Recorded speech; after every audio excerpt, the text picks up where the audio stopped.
सभी बच्चे कैसे हैं? अच्छे हैं या बहुत अच्छे हैं? आप कभी भी बाबा पूछे तो अच्छे हो तो बोलो बाबा हम बहुत अच्छे। हाँ क्या हो?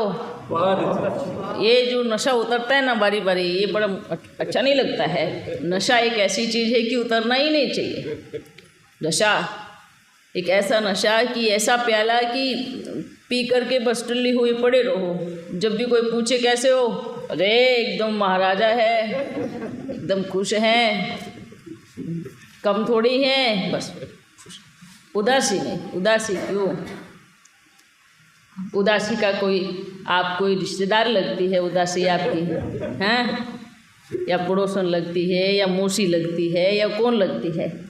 उदासी से कोई कनेक्शन है? नहीं ना, नहीं। उदासी माना दासी, और विष्णु महाराजन और दासी जोड़ी कहाँ बैठेगी बताओ? विष्णु महाराजन नाम दे रहे हैं और दासी बने हुए हैं, तो कैसे जोड़ी बैठेगी? नहीं ना। तो दासी थोड़ी लक्ष्मी बनने वाली है,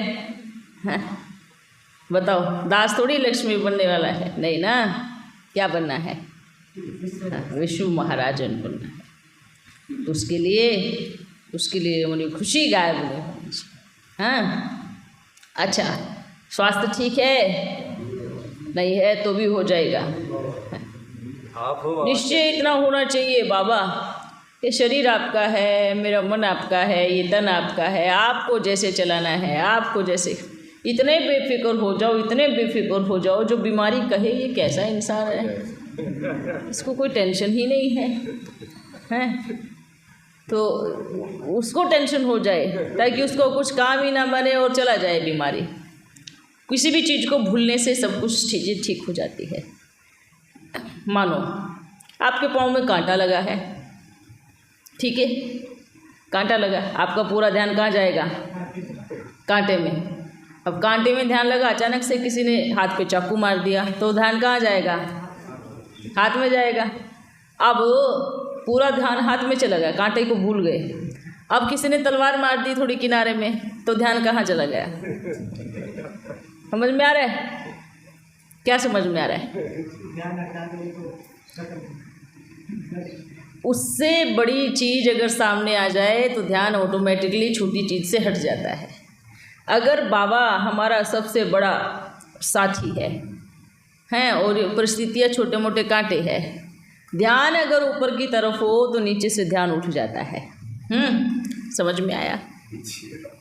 बस बात सारी ध्यान की है, ध्यान की। अगर कोई मानो किसी को पैर टूटा हुआ हो और अस्पताल में भर्ती हो, उसको आवाज़ दो जोर से, जल्दी भागो, भूकंप आ गया, बिल्डिंग गिरने वाली है, उसको पता ही नहीं चलेगा कि तुम्हारा पैर टूटा है। वो दौड़ेगा, भागेगा, सीधा सबसे ज़्यादा दौड़ करके हॉस्पिटल से बाहर निकलेगा।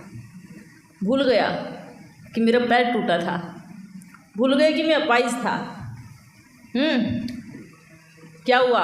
क्योंकि पैर टूटने वाले से भी बड़ी परीक्षा है कि पूरी छत गिर जाएगी, मर जाएगा, भागो, है? लकवा लगा था, दौड़ लिया। कैसे दौड़ लिया? ये तो लकवा है, छोटी सी चीज़ है, जान ही नहीं बचेगी तो क्या होगा, तो दौड़ लिया। सारी शक्ति कहाँ है? आपके मन में है। आपके शरीर में कोई ताकत नहीं है, सारी शक्ति मन में है। मन अगर पावरफुल है, ताकतवर है, तो शरीर अपने आप दौड़ता है। इसलिए कुछ भी जीवन में कुछ भी चीज़ें होती है, परीक्षाएं होती है, पेपर, कुछ भी चीज़ें होती है, तो क्या होता है मुद्दा? जैसे कि गांव में छोटी छोटी बात के लिए झगड़े हो जाते हैं, तेरे मेरे पे झगड़े हो जाते हैं, या कहीं पर भी गांव शहर किसी भी स्थान पर हो जाते हैं ना। जात पात को लेके झगड़े हो जाते हैं, धर्म जाति को लेके झगड़े हो जाते हैं। अब मानो, और इतने बड़े बड़े झगड़े हो जाते हैं कि इंसान ही ख़त्म हो जाते हैं। अब मानो कहीं से सुनामी आ गई, या बाढ़ आ गई, या भूकंप आ गया, कहाँ गए झगड़े? तुरंत एक दो के दोस्त बन जाते हैं। फिर कोई नहीं देखेगा ये नीची जाति और ये ऊपर जाति है, ऊपर वाला धर्म है, नीचे वाला धर्म है, ये काला है, ये गोरा, कोई कुछ नहीं देखने वाला। क्या देखेगा? कहाँ से निकले? समाधान कब देखेगा? तो झगड़े कुछ नहीं है, कोई कुछ बात ही नहीं है। बस प्रॉब्लम ये है कि इन छोटी छोटी बातों से बड़ी ऊपर वाला चीज़ नहीं आई है, वो प्रकृति की आपदा नहीं आई है। नहीं तो देखो कहीं पर कुछ सुनामी आई, कितने लोग फंस गए हैं। किसी ने कुछ पूछा कि आप कौन से धर्म जाति के हो? नहीं ना, और पूछा भी होगा तो क्या बोलेंगे नहीं हम आपसे बात नहीं करते। 2-4 लोग ही बचे हैं तो क्या होगा, क्या विवाद होगा, क्या झगड़ा होगा? कुछ नहीं होने वाला।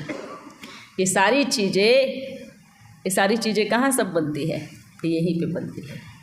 तो आप सोचो पेपर आए, परीक्षा आए, उसके बाद एक हो तो क्या फ़ायदा? क्या फ़ायदा? पहले से ही एक होना चाहिए, पहले से ही एक का ही हमें नारा लगाना चाहिए। पहले से ही हमारे मन में विश्व एक परिवार की भावना होनी चाहिए। अगर विश्व एक परिवार की भावना होगी तो तेरा मेरा ऊपर नीचे सारी चीज़ें ख़त्म हो जाएगी। पर इस चीज़ को कोई थोड़ी समझते हैं। आज देखो सारी सिचुएशन कैसी बनी है ना, स्थिति कैसी बनी है, प्राकृतिक आपदाएं आँख फाड़े देख रही है, सब इंतज़ार में है। जो इतने हम दूर हैं, सब एक दूसरे को बिल्कुल भी नहीं, ये एक विनाशी चीज़ों का घमंड हमेशा टूटता ही है। अगर जो हम अपने शरीर पे घमंड करते हैं तो वो भी टूटता है, धन पे घमंड करते हैं वो भी टूटता है ना, अपनी बुद्धि पे घमंड करते हैं वो भी टूटता है। समझ में आया? तन पे घमंड किया तो क्या होगा? हैं? उसके बाद धन पे घमंड किया, वो तो सदा काल का है ही नहीं। बुद्धि पे घमंड किया तो बोलते हैं ना, भगवान बाबा क्या बोलते हैं, मेरा भोजन ही अहंकार है ना, ऐसे बोलते हैं। अहंकार मतलब क्या कि जो बोलता है मैं बड़ा बुद्धिमान हूँ तो क्या होगा? हाँ, बाबा फिर उसको एकदम ही बुद्धू बना देगा। बन बुद्धिमान, तो बुद्धिमान बनना चाहिए, अच्छी बात है, पर घमंड लेके आना। हाँ, तो आज बोलते हैं हम ज्योतिषी शास्त्र हैं, हमें भविष्य का दिख जाता है, इतने बड़े बड़े विद्वान भी है, बुद्धिमान भी है, थोड़ा भी अपनी शक्तियों का यूज़ गलत किया तो क्या होगा? सूरा सब नष्ट हो जाता है, व्यर्थ हो जाता है। तो कभी भी अपनी बुद्धि का भी घमंड नहीं होना चाहिए। हमेशा रोज़ बाबा को धन्यवाद करो, बाबा जो भी दिया है आपने दिया है, जो भी है सब आपका है, मेरा कुछ भी नहीं है, मैं भी आपकी हूँ। ये तन तो क्या है, एक समय पर अपना रूप धारण कर लेगा, बदल जाएगा, शरीर छूट जाएगा, है ना। ये धन भी क्या है, आज है कल नहीं है। ये धन भी क्या होता है बताओ? धन क्या अविनाशी है? अविनाशी है धन? नहीं ना, नहीं अविनाशी। चाहे लोहे का बना लो तब भी अविनाशी नहीं कहलाओगे। तो इसलिए क्या करना है? क्या करना है? किसी भी चीज़ का अहंकार नहीं दिखाना है। अहंकार से सत्यानाशी होगा, अभिमान से सत्यानाशी होगा। अभिमान किस बात का, अहंकार किस बात का? जो कुछ आपका हो उस पे करो। रे बाबा पे करो अहंकार, बाबा मेरा है, मुझे छोड़कर कभी नहीं जाएगा, है ना। इसको शुद्ध अभिमान बोलते हैं। भगवान मेरा है, मेरे को छोड़कर कहीं नहीं जाएगा। मैं उसको ऐसा प्रेम के बंधन में बांधूंगा कि मुझे हमेशा आप याद करो। अब फिर ये बोलते हैं रावण भी ऐसा था। रावण ने भी क्या सोचा, मैं अपनी लंका में शिव को स्थापित करूंगा। उसकी सोच अलग थी, उसकी मनसा खराब थी कि भगवान फिर मेरे अनुसार चलेगा। समझ में आ रहा है कि भगवान को मैं बांधूं अपने पास में और जैसे मैं बोलूं भगवान ऐसे करे, ऐसे चले, ऐसे बोले हैं। तो भी बांध के रखा था ना। हाँ, तो कोई बंधन में थोड़ी बंध सकता है। बाबा बोलता है मैं प्रेम के बंधन में बंध सकता हूँ, मेरा बंधन ही प्रेम है, मेरी रस्सी ही प्रेम है। वही एक धागा है जो पूरे विश्व में मुझे बांध सकता है, और वो भी आपकी मनसा अच्छी हो तो। क्योंकि प्रेम तो बोलते हैं रावण भी करता था शिव से, करता था ना, पर उनके प्रेम में क्या मिक्स था? अहंकार था, अभिमान था, तो नहीं बंधा। कहावत है कि रावण से ज़्यादा प्रेम शिव को किसी ने किया ही नहीं, ऐसे बोलते हैं। लेकिन उनके प्रेम में क्या मिक्स था? अहंकार मिक्स था। तो बाबा को अहंकार नहीं चाहिए, उसको शुद्ध प्रेम चाहिए, शुद्ध प्रेम। उसको कोई बोलते हैं ना, भगवान किसी के बंधन में बंधता नहीं है। तो निर्बंधन बनो, खुद भी निर्बंधन बनो, दूसरों को भी निर्बंधन छोड़ो, निर्बंधन है ना। बस मेरा बाबा, जैसे आप कहते हो ना बाबा मैं आपका हूँ, बाबा बोलता है मैं भी आपका हूँ, हम दोनों एक दूसरे के हैं। और बाबा से मिलके जो सुकून मिलता है, जो शांति मिलती है, ऐसा सुकून और ऐसी शांति कोई मनुष्य आत्मा दे ना सके, ऐसा प्रेम कोई मनुष्य आत्मा दे ना सके। हाँ, सब बताते हैं ना। आपको मालूम है आज हर किसी की विचारधारा क्या है? इस दुनिया में हर किसी की विचारधारा प्रेम लेने की, प्यार की भावना हर किसी की, हर कोई सोचता है मुझे प्रेम मिले, मुझे अच्छे शब्द मिले, मुझे सुख मिले, मुझे शांति मिले। हर किसी की यही मनसा है कि मुझे ये मिले, है ना, है ना, यही है ना। आप पेड़ से भी क्या इच्छा रखोगे? मुझे फल मिले, यही इच्छा रखोगे। नदियों से क्या इच्छा रखोगे? कि मुझे पानी मिले, है ना, ऐसी इच्छा रखोगे ना। तो ये प्रकृति है, ये दूसरी बात है। प्रकृति वो तो दाता ही है, पर हम एक दूसरे से क्या मांगते, हम क्या, हमारी मनसा रहती है मेजॉरिटी की, क्या मनसा रहती है? अच्छा व्यवहार करे, मेरे से अच्छा व्यवहार करे, ऐसे ना, मेरे साथ अच्छे से बोले, मेरे साथ प्यार से बात करे, ऐसा ही ना। हर किसी की सारी दुनिया में एक ही मनसा है कि मेरे साथ बिहेवियर अच्छा रखे। पर बाबा पूछता है आप दूसरों से अपेक्षा रखते हो, एक बार स्वयं को देखो। सृष्टि का नियम है, जो दोगे वही पाओगे, आज नहीं तो कल पाओगे। किसी का अपमान करोगे तो अपमान ही मिलेगा, आप किसी को सम्मान करोगे तो सम्मान की प्राप्ति होगी। आप कहो बस मुझे ही मिले और मैं किसी को ना दूं, ऐसा कैसे संभव हो सकता है? ऐसा होता है क्या? आप सोचते हो कि बस मैं जैसे भी हूँ वैसे ही रहूँ, मैं ना बदलूँ, पर दूसरा बदल जाए, दूसरा ही मेरे से प्यार करे, दूसरा ही मेरी बात माने, दूसरा ही मेरा सम्मान करे। इतनी समझ भी बच्चों में नहीं है। ये समझ ज़रूरी है कि मैं जो दूंगा वही मुझे मिलेगा। कुछ भी हो, चलते चलते आप गली में आपने किसी को एक थप्पड़ मार दिया तो आप 4 थप्पड़ के लिए तैयार है ना। ऐसा होता है ना, आप 1 दोगे तो 4 तो देगा ना, आपको ब्याज सहित देगा। कोई भी चीज़ कैसे मिलती है? ब्याज सहित मिलती है ना। आप किसी को 4 गाली दो तो आपको 8 मिलेगी, ऑटोमेटिकली सिस्टम बना हुआ है। ये प्रकृति का सिस्टम है, हर किसी के अंदर प्रकृति है ना। आप 4 दो आपको 8 मिलेगी, आप 10 दो आपको 20 मिलेगी, आपको ब्याज के साथ मिलेगा। सेम ऐसे ही आप प्यार दो तो आपको 4 गुना प्यार मिलेगा, आप सम्मान दो तो आपको 4 गुना सम्मान मिलेगा।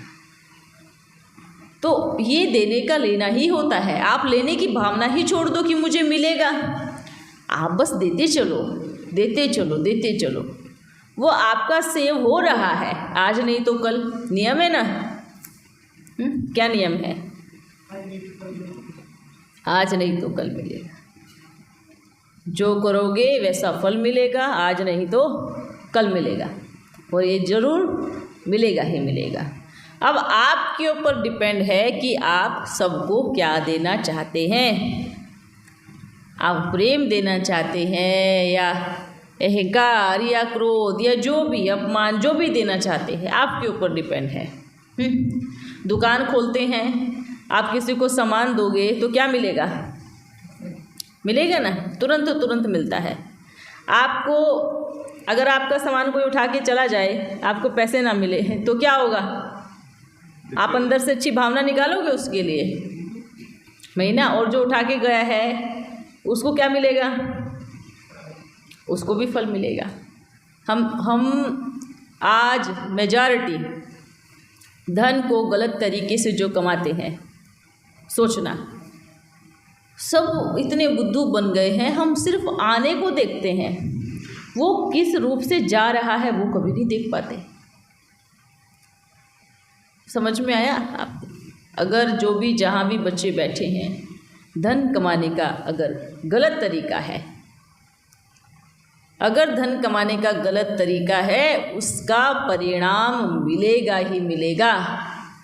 वो परिणाम से बच नहीं सकता, कभी भी नहीं बच सकता। जो बोलते हैं और हाँ, धीरे धीरे करके इकट्ठा होता है और एकदम फूटता है। तो हमें ये भी देखना है, भले घर में कम हो है, आप 2 टाइम की रोटी का राशन ही क्यों ना हो, पर धन को गलत तरीके से कमाना है ना, ये बिल्कुल भी सही नहीं है। तो आप कम कमाओ, पर ईमानदारी से कमाओ, है ना। तो ईमानदारी भी किसको कहोगे? ईमानदारी भी किसको कहोगे? मान लो आप कहीं से सामान उठा के लेके आए, आपने दुकान पे रखा। आपने क्या रखा? आपने दुकान पे रखा। अब आप जितना उठा के लेके आए, उसका तेल पानी, उसकी मेहनत, और उससे सिर्फ थोड़ा सा ऊपर, ताकि हमारा परिवार चल सके, सिर्फ इतना। ठीक है। पहले कैसे बिजनेस किया जाता था? बड़ी ईमानदारी से किया जाता था और बताया जाता था, भैया इसमें मुझे थोड़ा सा ही बचता है। अब आप देख लो, और लेने वाला भी बड़ा वफादार होता था। कोई बात नहीं, आप इतनी मेहनत करके लेके आए हो, बेच रहे हो, तो आपको भी मिलना चाहिए। और अब तो क्या करते हैं? अब क्या करते हैं मालूम है? चीज़ होगी कितने की है, 5 रुपये की चीज़ को सीधा 100 रुपये में बेचते हैं। सच में ऐसा हो रहा है। 100 से भी ऊपर 5 रुपये की चीज़ है, उनको सिर्फ 5 रुपये की पड़ रही है, और उसका रेट सीधा 100 रुपये। कहाँ बचेगा पैसा बताओ? कहाँ? और दूसरी बात कि मान लीजिए कहीं ऑफिस में कुछ काम कराने जाओ, तो क्या होता है? इतना लगेगा भाई, हैं, इतना करके दोगे तो ही आपका काम होगा। पहले के ज़माने में क्या बोलते थे, है ना? अगर कोई बोलता है ना, अरे कुछ ले दे के कर दो ना काम, बोलता है भाई हमारे भी बाल बच्चे हैं, ये पाप कर्म हम नहीं करेंगे।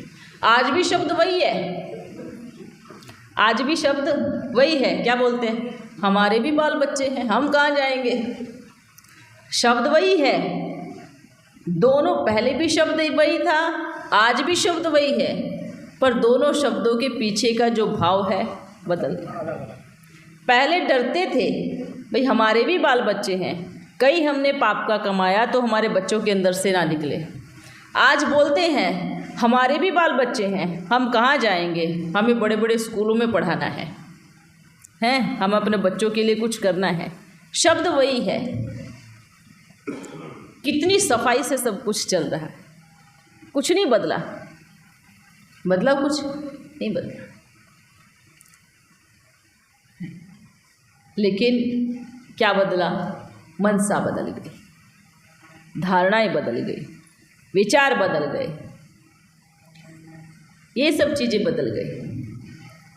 और बोलते हैं हमारे भी बाल बच्चे हैं। सच में आपको एक चीज़ कहें, हमारा पाप का कमाया हुआ धन बाल बच्चों से ही निकलता है। चरित्रवान कभी नहीं हो सकता। अच्छा, वो निकलता क्यों है?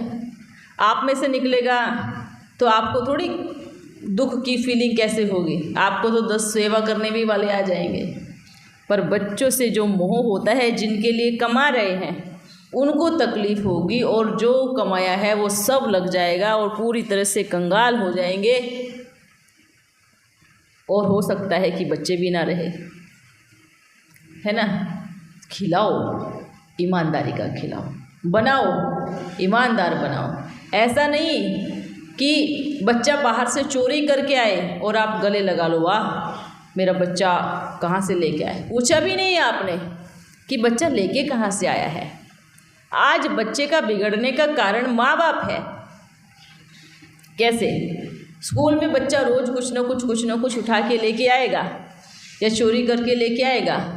माँ बाप ने क्या किया? बस लिया और रख लिया, ये भी नहीं पूछा कहाँ से लेके आया है। इंक्वायरी तो करो।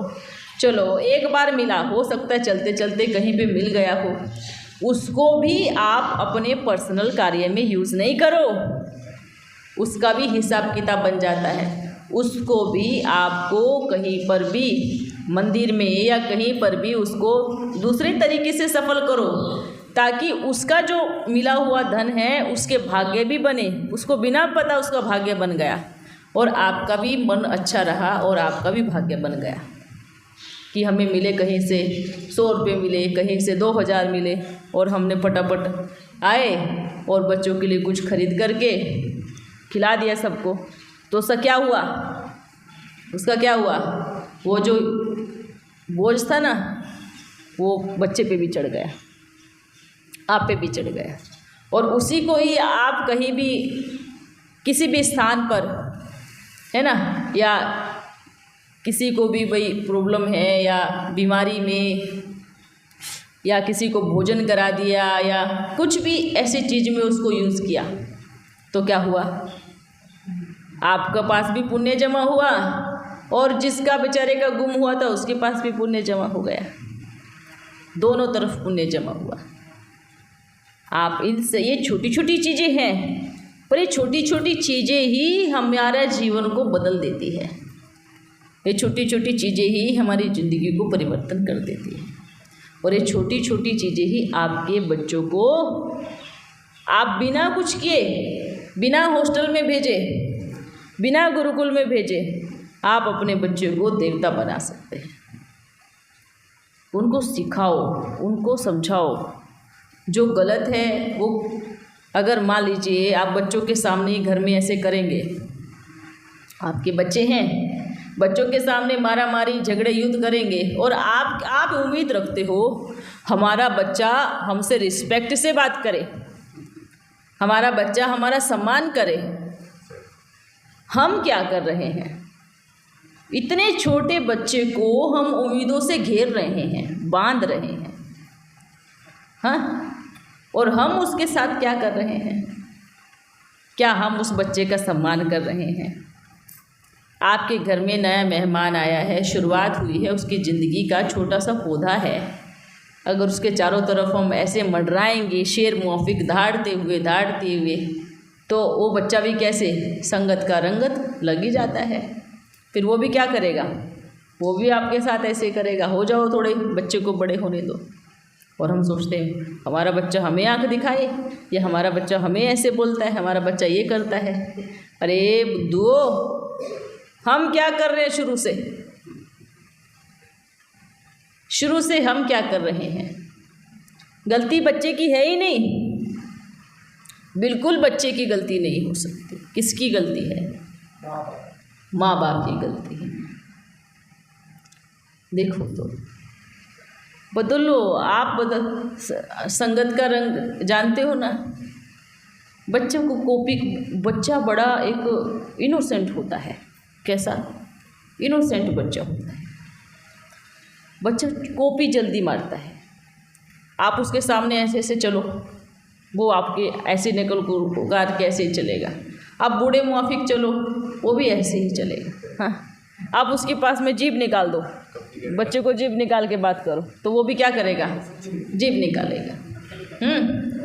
आप उसको थप्पड़ मारो, तो उसको पता भी नहीं है कि इसको मारना है नहीं मारना, उसको आपको 4 थप्पड़ मारेगा। कभी भी बच्चे को देख लेना आप अपनी पीठ खुजाने लग जाओ, वो ध्यान से देखेगा, थोड़ी देर में फिर अपनी पीठ खुजाने लग जाएगा। हाँ, आपको समझ में आ रहा है? आप बच्चे के सामने टेलीफोन चलाते रहो, क्या होगा? वो भी ऐसे ही करेगा। बच्चे को बिगाड़ने का, कोई बच्चा ऊपर से बिगड़ के नहीं आया है, या ऊपर से वो ऐसा नहीं आया कि भाई हाँ ऊपर इसको थप्पड़ मारने हैं या ये करना है, वो ऊपर से कुछ भी नहीं करके आया है। आप बच्चे के सामने अपनी पत्नी को मारो या बच्चों को मारो, दूसरे को मारो, तो वो बच्चा भी वही करेगा। आप गाली देना शुरू करो तो बच्चा भी गाली देना अपने आप शुरू करेगा।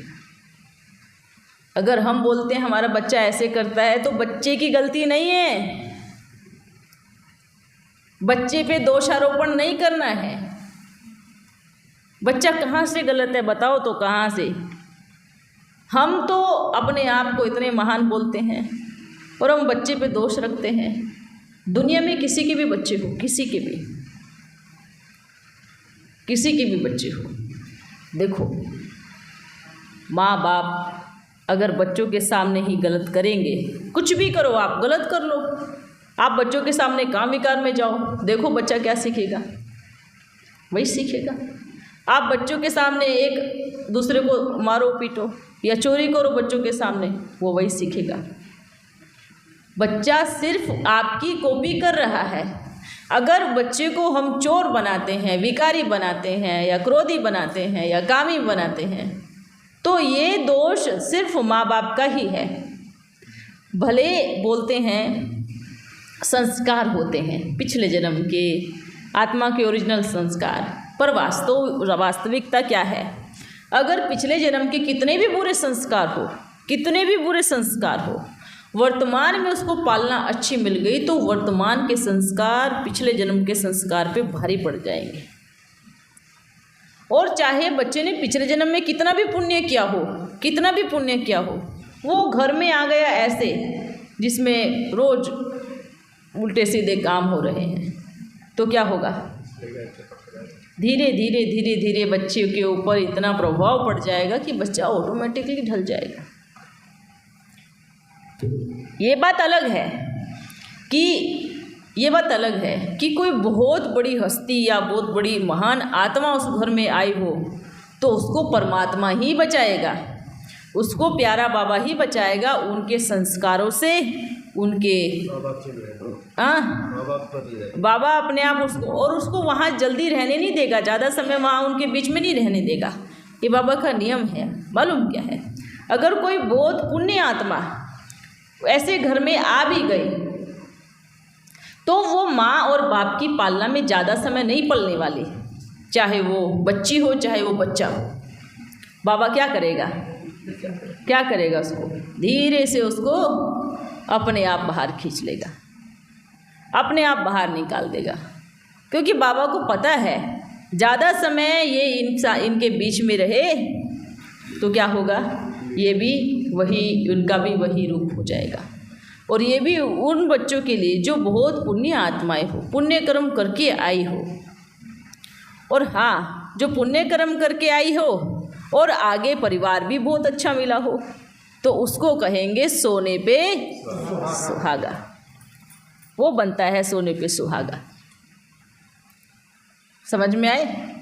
तो जो माँ बाप भी अच्छे हैं, बच्चे का भी कर्म अच्छा है, तो ये जो सिस्टम है सोने पे सुहागा वाला, कलयुग में लाखों में से एक हो सकता है ना?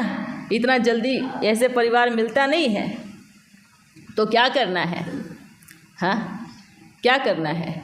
आप ही अपने बच्चों का भविष्य बना सकते हैं। आपके हाथ में ही सब कुछ है। बना सकते हैं कि नहीं बना सकते? बिल्कुल बना सकते हैं।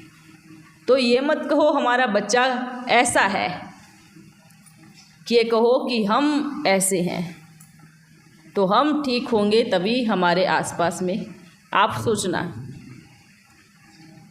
हद से ज़्यादा अहंकार आपकी छवि को नष्ट कर देगा। हद से ज़्यादा क्रोध या लोभ, लालच या मोह, इन सब चीज़ों को गौर से देखना।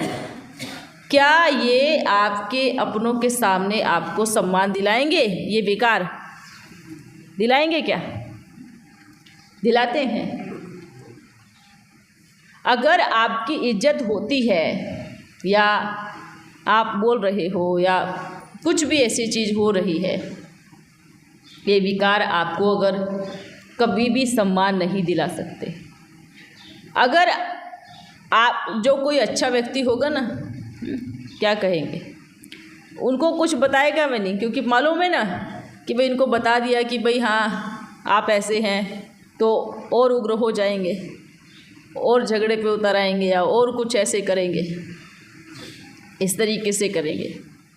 तो इसलिए अच्छे अच्छे लोग फिर उनसे बात भी नहीं करते, क्योंकि मालूम है ना क्या मालूम है ना, कीचड़ में पत्थर मारोगे तो 4 बूंद हमारे ऊपर भी आके गिरेगी। ऐसे ही है ना कहावत। कैसी है? आप मारो जोर से कीचड़ में पत्थर, छिटके कहाँ आएगा? ऊपर ही आएगा। इसलिए लोग बच बच के निकल जाते हैं। कोई इधर से निकल जाएगा, कोई उधर से निकल जाएगा, कोई देखेगा भी नहीं। अब दूसरी बात है, आप सबसे प्रेम से बात करो, सबसे प्रेम से बात करो, अपने क्रोध को कंट्रोल में रखो, मन साफ हो, आपकी गंदी दृष्टि ना हो, आपकी किसी के भी प्रति विकार से भरी आंखें ना हो, दृष्टि खराब ना हो, आपके मन में हद से ज़्यादा लोभ लालच ना हो, मोहों की मात्रा ना हो। वो देखो फिर उसको आसपास तो क्या सब लोग उसका सम्मान करेंगे, इज्जत देंगे। उसको कुछ भी नहीं करने की ज़रूरत। उसको क्या कहेंगे? ये देवता है। क्या कहेंगे? ये देवता है, जो अनेकों की मदद करने के लिए तुरंत खड़े हो जाते हैं। तो देवता बनने के लिए आपको सही एक चीज़ बताए, कोई ज्ञान में भी नहीं है, जिसको ज्ञान ही नहीं है, बस भक्ति भावना है किसी के अंदर, और उसके अंदर ये 5 विकारों की मात्रा होगी पर लेकिन कम है, तो भी लोग उसको क्या कहेंगे?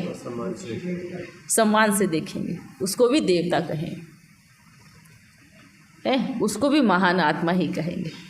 तो जहाँ अगर आप रिस्पेक्ट नहीं कर रहे हैं या नहीं हो रही है या कुछ ऐसी चीज़ नहीं कर रहे हैं, तो क्या देखना है? अपनी चेकिंग करना शुरू कर दो। फिर अपनी चेकिंग करना। दूसरों पे दोष आरोपण करने की ज़रूरत ही नहीं है, दूसरों को कलंक लगाने की ज़रूरत ही नहीं है। हम एक बार अपनी दृष्टि को देखो। सही कहावत है ना, जो चश्मा पहनोगे वैसा ही नज़र आएगा। लाल पहना लाल ही दिखेगा, काला पहनोगे तो काला ही दिखेगा, हरा पहनोगे तो हरा ही दिखेगा। बाबा के प्रेम का चश्मा पहना तो आपको प्रेम ही प्रेम नज़र आएगा, क्रोध का चश्मा पहना तो आपको सबके भीतर वही दिखेगा। मेन बात है अपनी आँखों के लेंस को बदलने की। आँख बनवाते हैं ना, हैं? आज अलग अलग प्रकार के लेंस डालते हैं। क्या करते हैं? है ना, ताकि दिखे हरा है, लाल है, पीला है, नीला है, दिखाते हैं ना, ऐसे ऐसे पहनते हैं। तो हमने भी क्या डाल लेना है? परमानेंट लेंस डालो। कौन सा? परमानेंट लेंस डालो प्रेम का, बस फिट कर दो उधर, ताकि उतार करके बार बार उसको निकालना ना पड़े। और वो लेंस है पर उसके ऊपर दूसरा लेंस लगा दिया माया ने। मालूम है, लेंस तो है प्रेम का लेंस, तो ओरिजिनल लेंस तो वही है, जो हमारा ओरिजिनल लेंस है वही है, पर माया ने क्या किया? माया ने क्या किया? डुप्लीकेट दूसरा चिपका दिया। तो क्या बन गए? अंधे बन गए, कुछ दिखाई नहीं दे रहे, भटक रहे हैं, इधर उधर सिर मारते हुए घूम रहे हैं, है ना। तो बाबा ने क्या किया? बाबा क्या कर रहे? धीरे धीरे, है ना, सबके लेंस को जो माया ने पहनाए थे ना, वो लेंस से हटा रहे हैं। बाबा आप साकर में थे तो उस समय तो कॉन्टैक्ट लेंस वगैरह था। हाँ, कैसे कैसे नहीं पता होगा? आप हॉस्पिटल में जाते हो, देखते हो, आप बोलते हो कि भाई हाँ, ऐसे कैसे नहीं पता होगा? भाई आज दुनिया में घूमते हैं, शरीर नहीं है तो हमें कुछ पता ही नहीं है, हैं? ऐसा थोड़ी है कि स्थूल शरीर होना ही ज़रूरी है। हाँ, कितनी इन्वेंशन हो गई है। अच्छा, ये नहीं पता है, हम ये टेलीफोन देखते हैं, नहीं मालूम है? पहले बोलते थे ऐसा टेलीफोन आएगा, ऐसा टेलीफोन आएगा जो विदेश में बैठे आप बात कर सकते हो। अब उस समय तो अनुभव नहीं था ऐसा भी टेलीफोन आएगा। ऐसे ऐसी चर्चाएं चलती थी, साइंस वाले बड़े इन्वेंशन निकालने पे लगे हुए थे। पहले थोड़ी इन्वेंशन थी, पहले तो क्या था, हैं, एक टेप रिकॉर्ड था जिसमें बस आवाज़ सुनते थे। कभी उसका भी टावर इधर उधर हो जाता था, घूमते रहते थे उसको लेकर के, कहाँ से रह जाए हैं। पर जब सुनाई दिया ऐसा टेलीफोन, ऐसा एक देखने का यंत्र आएगा कि भाई आँखों से देख भी सकते हो, सुन भी सकते हो। लेकिन पहले क्या थी, पहले मूवी बजती थी, मूवी होती थी ना, सिर्फ इशारों की मूवी चलती थी पहले, साउंड नहीं था। फिर धीरे धीरे क्या आया, साउंड भी आया, टोकी भी आया। पहले तो मूवी चलती थी, मूवी है ना, कैसी मूवी, बस कमाल की बात है ना। पहले मूवी बनी, क्या बनी मूवी, मतलब आप इसको ज्ञान के हिसाब से जोड़ो, सूक्ष्मतन। पहले मूवी बनी, पहले सूक्ष्मतन बना, समझ में आया? सूक्ष्मतन में चित्र हैं पर आवाज़ नहीं है। बस ऐसे बाबा बोलते ना, इशारों की दुनिया, इशारों की दुनिया बोलते हैं ना, इशारों की दुनिया। तो यहाँ पहले इशारों की मूवी बनी, आँख से देखते।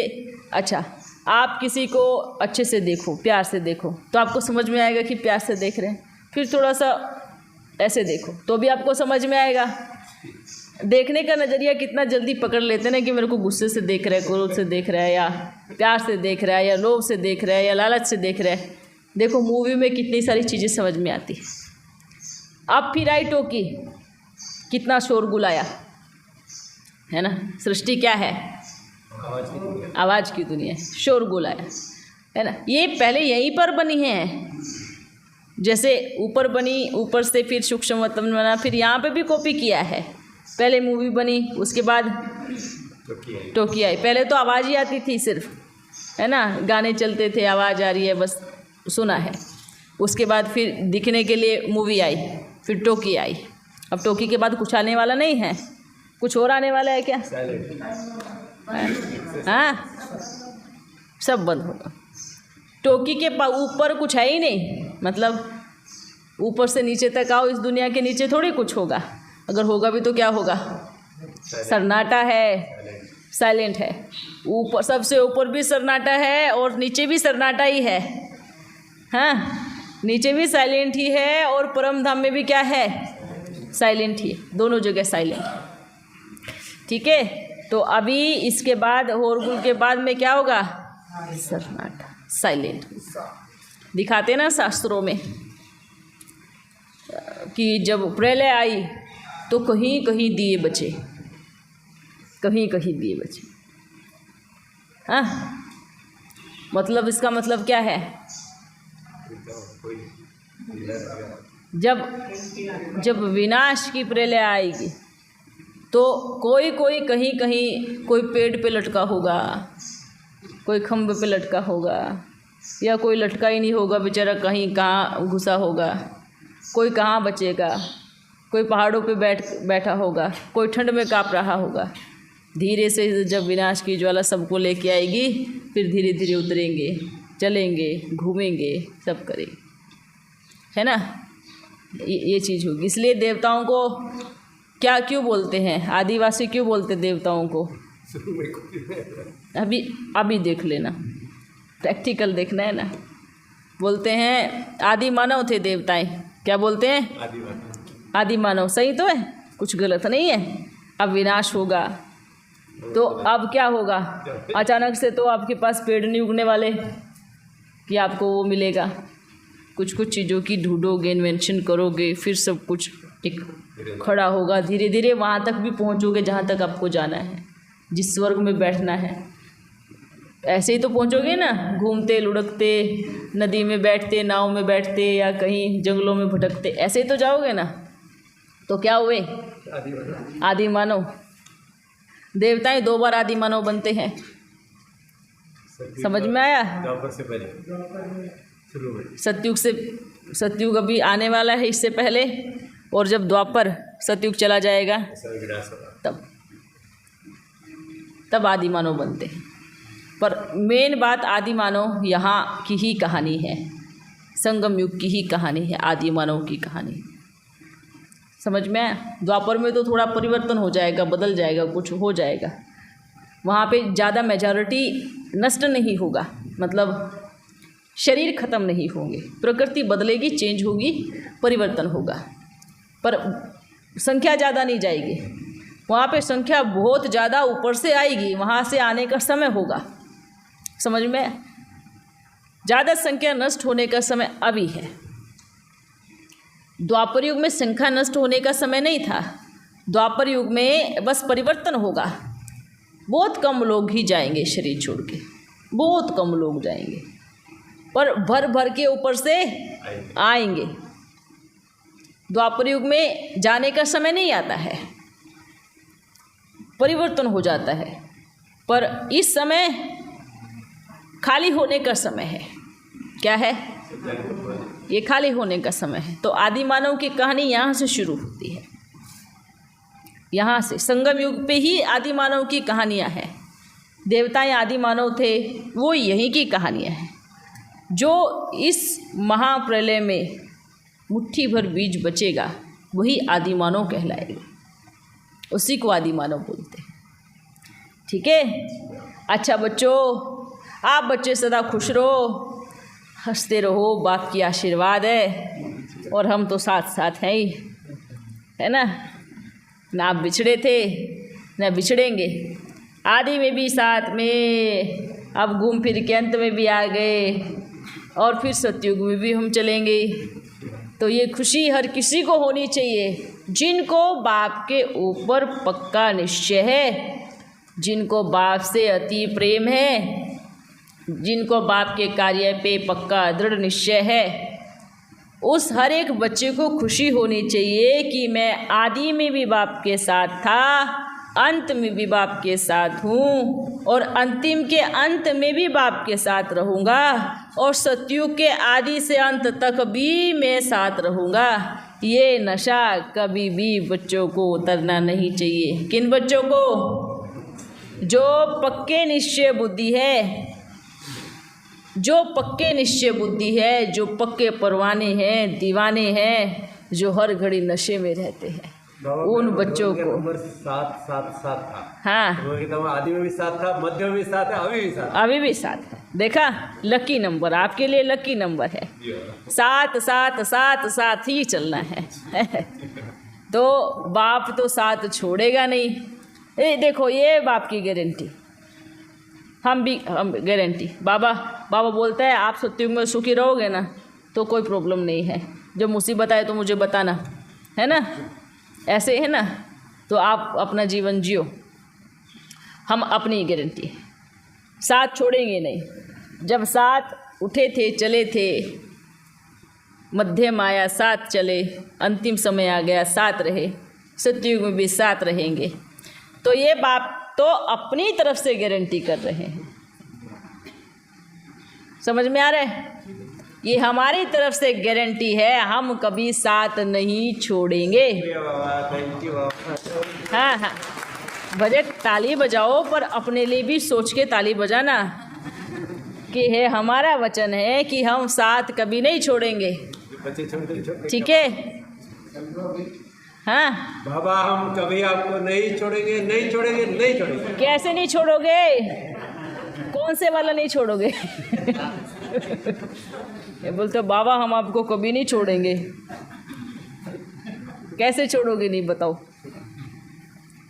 बताओ। 1-2 छोड़ने वाले होते हैं, दो तरह के छोड़ना होता है। हम आपको छोड़ेंगे नहीं, एक ये वाला। हाँ हाँ, वही पूछ रहे। और एक बाबा हम आपको छोड़ेंगे ही नहीं, है ना? किसी को चलते चलते बोल दो हम छोड़ेंगे नहीं आपको, फिर हम आपको छोड़ेंगे ही नहीं। देखो कमाल की बात है ना, शब्द एक ही है, शब्द एक ही है, पर मनसा अलग अलग है। हाँ, किसी से चलते चलते झगड़ा करके हो गया तो क्या बोलेंगे, छोड़ेंगे नहीं आपको। हाँ, यही बात, किसी से बहुत प्रेम है, हम आपको छोड़ेंगे ही नहीं, है ना, हम आपका साथ कभी नहीं छोड़ेंगे। आप समझ गए होंगे हम कैसे होते हैं। हाँ, हम समझ गए हैं। हम बहुत समझदार हैं। हम बाबा का आज्ञाकारी पुत्र हूँ और समझदार पुत्र भी हूँ। मनसा बोलने के भाव के पीछे मनसा समझ में आती है, और आप सब भी समझदार हो, और नहीं हो तो और अच्छे से बनना चाहिए। ठीक है, अच्छा बच्चों, सदा खुश रहो। हम तो बहुत खुश रहते हैं, क्योंकि हमें नशा है। किस बात का नशा है? क्योंकि हम तो साथ घूम रहे हैं, बच्चों को देख रहे हैं। जो बच्चा कहीं पर भी कोई अपने आप को सोचता मैं अकेला हूँ, कूद पड़ते मैदान में, हम का आवाज़ देते हैं आप अकेले नहीं हो, बाबा हमारे साथ है।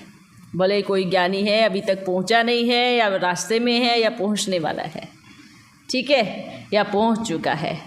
अपनी खुशी कभी कम नहीं करना। आपको एक चीज़ बताते हैं, जब आप बाबा को याद करते हो आपको खुशी चढ़ती है ना, चढ़ती है। पर जब आप किसी और के बारे में गलत सोचते हो तो आपका नशा उतर जाता है। आपको खुद ही फील होगा मैं ये क्या कर रही हूँ। और जब बोलना शुरू करते हो तो आपको खुशी नहीं मिलती आपको खुशी, आपको दुख मिलता है, तकलीफ़ मिलती है, आपको दर्द होता है। तो जिस चीज़ से हमें दर्द हो वो चीज़ करे ही क्यों? जिस चीज़ से हमारा मन खराब हो वो चीज़ हम करे ही क्यों? हम वो करें ना जिससे हमें खुशी मिले, हम वो करें ना जिससे हमारा मन पे जो नशा है बाबा के प्रेम का चढ़ा रहे। ये तो छोटी छोटी पेपर हैं, ये आएंगे चले जाएंगे, पर हमारा नशा गायब नहीं होना चाहिए। ठीक है, इसको परिवर्तन करो। अब क्या पता कौन कल को कहाँ हो, जानते हैं, और फिर हमें पछतावा हो, अरे कैसे हम बुद्धू निकले, कैसे हम मूर्ख थे, हम क्यों किसी के बारे में कुछ बोल रहे थे। हैं, वही है ना, जीते जी इंसान चाहे कितना भी अच्छा क्यों ना हो, बुराई ढूंढने वाले उसमें भी बुराई ढूंढ लेंगे। मरने के बाद चाहे इंसान कितना भी नालायक क्यों ना हो, समझ में आए, वो जो हर किसी में बुराई ढूंढते थे वो नालायक से नालायक में भी अच्छाई ढूंढ लेंगे, चाहे वो बेवड़ा क्यों ना हो, इधर उधर लुढ़कता क्यों ना हो, हाँ, चाहे वो कैसा भी क्यों ना हो, अरे बहुत अच्छा इंसान था। कमाल की बात है दुनिया की, हाँ, जीते जी माँ बाप को रोटी नहीं देंगे, गालियाँ देंगे, और मरने के बाद हार चढ़ा देंगे, और मरने के बाद हर स्मृति दिवस पे बढ़िया पकवान का भोग लगाएंगे। कैसी विडंबना है, कैसी स्थिति बन गई है। जीते जी उसके साथ दुर्व्यवहार करेंगे, और मरने के बाद तारीफ पे तारीफ ही नहीं रुकेगी। मेरी माँ ऐसी थी, मेरा बाप ऐसा था, मेरा भाई ऐसा था। कमाल की बात है ना, कितने बुद्धू बन गए हैं। और मरने के बाद और जीते जी आप ऐसे, तुम ऐसे, वो करते हो, कितनी सारी लिस्ट निकाल दो, कमी नहीं पड़ेगी। ये देखो, ये इसको बोलते हैं सही रावण की दुनिया, कि जो आपके पास है उसकी कीमत नहीं है, और उसको रोज गालियाँ मिलती है। कमाल की बात है। और वो मर जाए, वो दुनिया से चला जाए, छोड़ दे, तब कोई दूसरा बोलेगा ना आपकी माँ या ऐसी थी, वो ऐसे नहीं, उससे लड़ने के लिए तैयार हो जाएंगे। जीते जी थे तब उससे लड़ते थे, मरने के बाद अपनी माँ के लिए किसी और से लड़ेंगे। ये मूर्खता वाली बात है या नहीं है? कैसा इंसान बन गया है, कैसी मनोदशा बन गई है, कैसी बुद्धि बन गई है, इसको कहेंगे भ्रष्ट बुद्धि। अरे जो वर्तमान में है, जो आपके पास है, उसके साथ जियो। वर्तमान में आपके साथ कोई भी है, माँ बाप भाई बहन, निस्वार्थ भाव से जियो, प्रेम से जियो, खुशी खुशी जियो, एक दूसरे की मदद करने के लिए हमेशा तत्पर रहो, हमेशा खड़े रहो। इसको बोलते हैं सही जीवन जिया आपने। आपको मरने के बाद पछतावा हो, आपको मालूम है पछतावा किसको होता है? जिसने जीते जी अति मचाई हो, जीते जी गलत ही किया हो और मरने के बाद पछतावा कर रहे हो, अरे हमने बहुत बुरा किया, हमने बहुत बुरा किया उसके साथ। मतलब कि आपने जीते जी उसके साथ बहुत बुरा किया था, इसलिए आपको पश्चाताप हो रहा है। और अगर जीते जी किसी ने एक दूसरे के साथ अच्छी जीवन व्यतीत की है, खुशी खुशी रहे हैं, एक दूसरे के साथ प्रेम से रहे हैं, एक दूसरे का सम्मान किया है, एक दूसरे को रेस्पेक्ट दिया है, मरने के बाद क्या होगा? उसको ये पछतावा नहीं होगा कि मैंने उसके साथ बहुत बुरा किया। उसको उसकी सिर्फ कमी खलेगी कि कितना अच्छे थे, हम साथ में थे, आप चले गए, आपका कार्य हुआ। और हम तो बोलते हैं जो इस तरीके से जीवन जीते हैं, जानते हो, जो प्रेम से जीवन जीते हैं, जो खुशी से जीवन जीते हैं, जो आनंद से जीवन जीते हैं, उनको किसी के मरने का गम नहीं होगा, क्योंकि वो दोनों ही निकल लेंगे। उन दोनों को ही पश्चाताप नहीं होगा। क्यों? थोड़े समय के हेर फेर में दोनों ही चले जाएंगे। तो पश्चाताप किसका होगा? नहीं होगा। उनको भोगना भी नहीं। भोगना किनको पड़ती है? भोगना किनको पड़ती है? जब आप रहते रहते, एक साथ में रहते रहते आपने एक दूसरे का सम्मान नहीं किया, रिस्पेक्ट नहीं किया, तो एक छोड़ के निकल गया, तब पता चलेगी कि वो आपके लिए क्या था और दूसरे फिर आपके लिए क्या थे, है ना? कि तब पता चलेगी कि आपको कितने अच्छे से रोटी मिलती थी और उनके जाने के बाद आपकी दुर्गति क्या है। जिसका सम्मान करना है, जिसको प्रेम करना है, जिसको रिस्पेक्ट देना है, जिसको भी आपको कभी तारीफ भी करनी है, उसके जीते जी करो। मरने के बाद तो जिनका कोई रिश्ता भी नहीं होता ना, वो भी आ जाते हैं करने के लिए। आप कौन सी बड़ी बात कर रहे हो? हम बोलते हैं हम अपनी माँ की बड़ी इज्जत करते हैं, पर बात भी नहीं करते। हम अपनी माँ से बहुत प्यार करते हैं, पर अंदर से करते हैं। अरे मुख से भी कभी बोल दो, उसको खुशी मिलेगी। हाँ, इज्जत थोड़ी करो। फिर जब हम बूढ़े हो जाते हैं ना, तो सोचते हैं हमारे बच्चे हमारी इज्जत नहीं करते, तो थोड़ी सोच लेना कि हमने अपने माँ बाप की कितनी इज्जत की। समझ में आ रहा है चक्र समझ में आ रहा है? जी बाबू। जो करोगे वही मिलेगा, जो करोगे वही मिलेगा, जो करोगे वही मिलेगा। बाबा एक मन में सवाल आया। हाँ, आप बता रहे थे कि अच्छे संस्कार वाले कभी कभी गलत माँ बाप के फैमिली में जाके जन्म हो जाते हैं, ऐसे क्यों होता है? अच्छा संस्कार है तो अच्छे परिवार में जन्म होना चाहिए। बिल्कुल, आपको बता रहे हैं ना, पाप और पुण्य दोनों हाथों में होता है। समझ में आया? कोई उनका ऐसा कुछ पाप कर्म या हिसाब किताब बाकी होता है जो वो आत्मा दोनों को खींचती है। वो जब तक अपना हिसाब किताब लेके नहीं जाएगा तब तक वहाँ से निकलेगा नहीं। ये दोनों ही होते हैं। हमारे दो ही खाते होते हैं, पाप और पुण्य के 2 खाते होते हैं। दोनों में अमाउंट अलग अलग होता है। समझ में आ रहा है ना? दोनों का अमाउंट अलग अलग होता है। आपके खाते होता है, एक सेविंग होता है, एक क्या होता है ना? दोनों खाते अलग अलग होते हैं ना। दोनों को आपके, ये दोनों नाम आपका, ये सब कुछ है, पर क्या है? अलग अलग है ना। बस इतना सोचो, एक पुण्य का है और एक पाप का है। आपने कितने भर के पुण्य किए हैं, पर कहीं ना कहीं आपसे कोई चूक हो गई, ऐसी भारी चूक हो गई कि आपको इतने पुण्य आत्मा बनने के बाद आपको उस घर में जाना पड़ा जिस घर में एकदम ही तबाही मची है। आपको जाना पड़ा और आपको जाना पड़ेगा। क्यों? क्योंकि आपने किसी न किसी जन्म में उनके साथ, उनका हिसाब किताब आपके साथ जुड़ा होगा। तो वो हिसाब किताब का चुकतू करने के लिए, हिसाब किताब लेने के लिए आपको वहाँ पे जाना पड़ेगा। पर आप वहाँ ज़्यादा समय नहीं रह सकते। मेन बात ये है, मेन बात ये क्या है कि आप बहुत पुण्य आत्मा हो, पर घर में ऐसे पैदा हो गए, ऐसे घर में चले गए आपने हिसाब किताब चुकतू किया, जो किया उनके साथ में, जो भी लड़ाई झगड़े या लेना देना जो भी था वो चुकतू हो गया। फिर आप ज़्यादा समय वहाँ नहीं रह सकते, क्योंकि पता है ज़्यादा समय रहा तो फिर से कोई ना कोई पाप कर्म होना शुरू हो जाए, तो वहाँ से छोड़ देता है।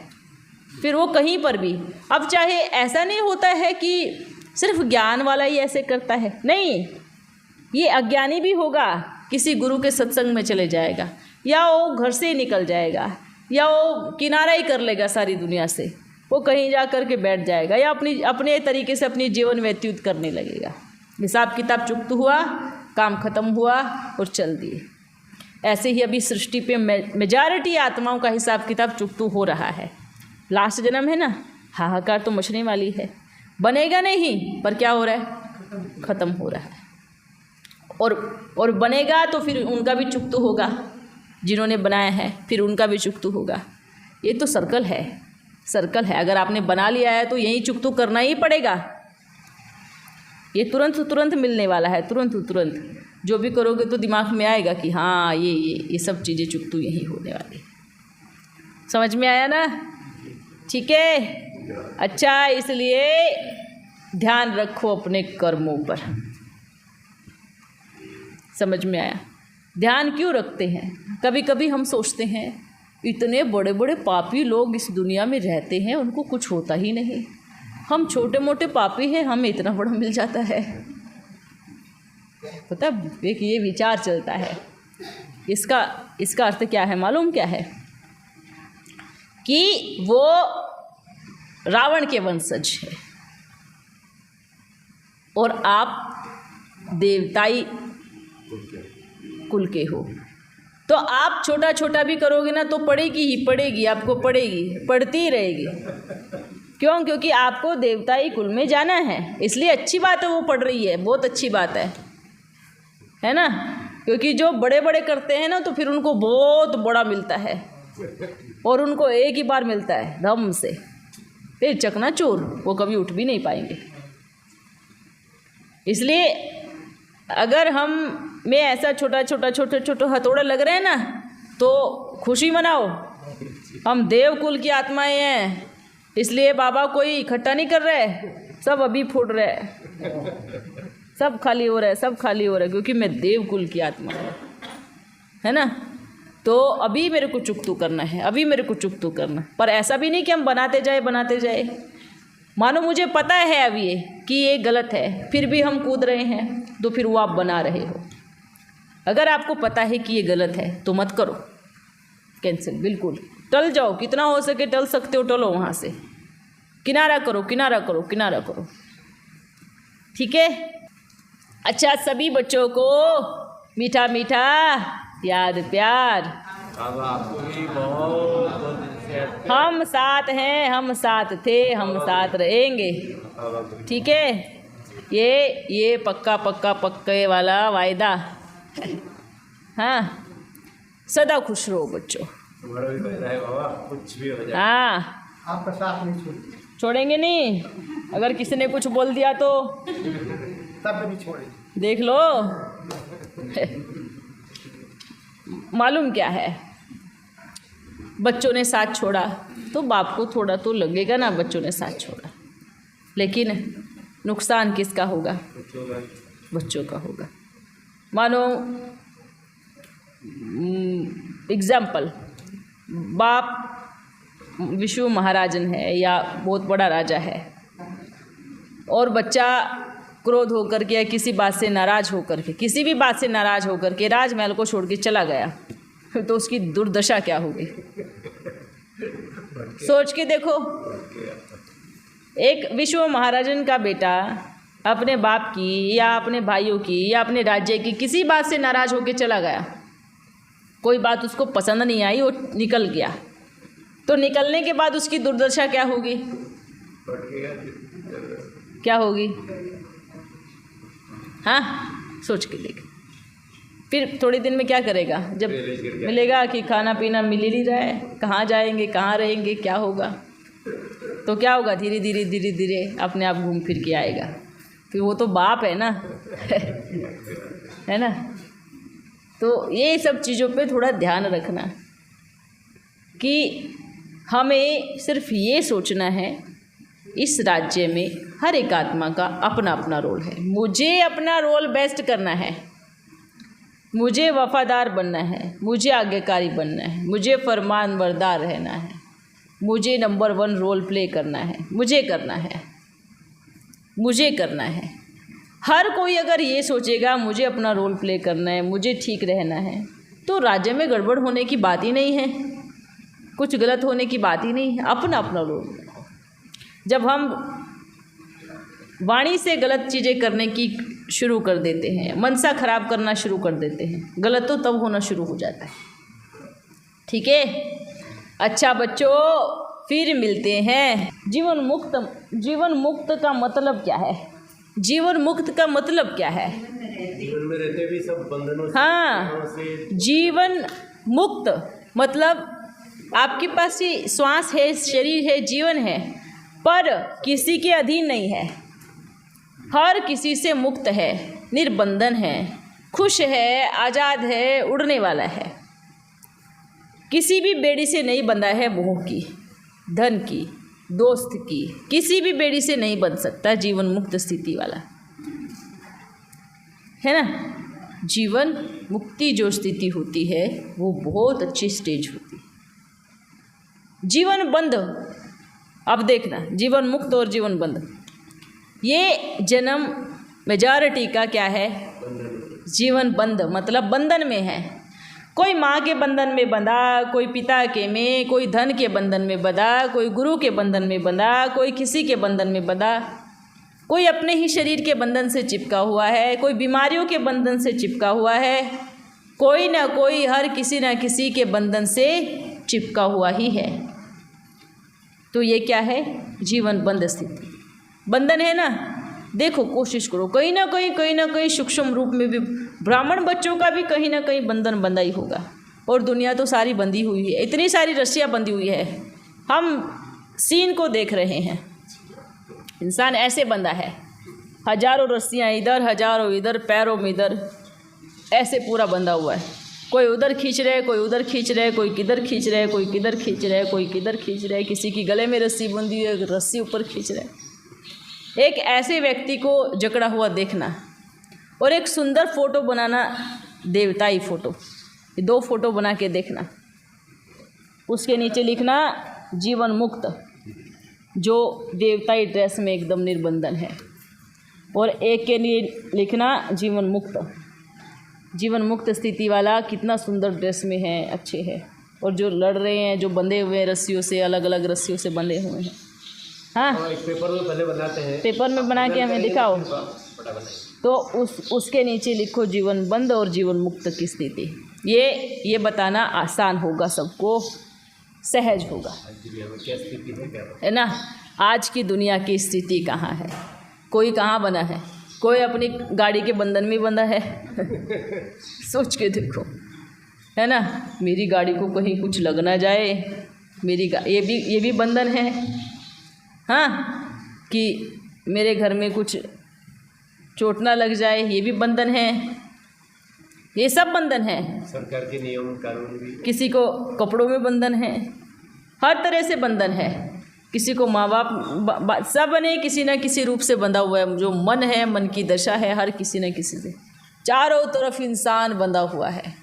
इतनी सारी रस्सियाँ हैं, इतनी सारी रस्सियाँ हैं कि, और जिसको सिर्फ एक से प्यार है, वो जो एक के बंधन में बंधा हुआ है, सारे बंधनों से मुक्ति प्राप्त कर लेता है।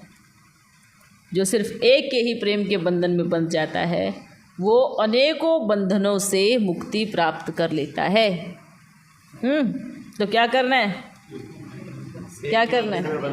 एक से बंध जाओ तो अनेक बंधन से मुक्ति प्राप्त होगी। जो एक से बंधता है उसको बोलते हैं जीवन मुक्ति। जो अनेकों से बंध जाता है उसको बोलते हैं जीवन बंध।